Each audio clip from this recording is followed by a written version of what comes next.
between black and white lang ito. Okay?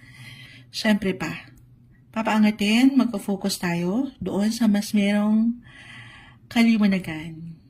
Kung saan mas mapapaangat niyo yung faith na meron kayo sa Kanya. Unang-una na, sa ating nag-iisang Creator, si Lord, maging ano pa man po ang inyong religion, at hindi kayo magpapadala sa ilang alin yun, demonyo, ayan, sa inyong buhay. Ito para sa ilan, as a Virgo, meron tendency, the moon is here, the sun is in reverse, the sun and the moon. Sabi ko nga, between black and white, or between darkness and light. But anyway, focus kayo sa mas merong kaliwanagan. O talagang meron pong aangat na liwanag mid-month.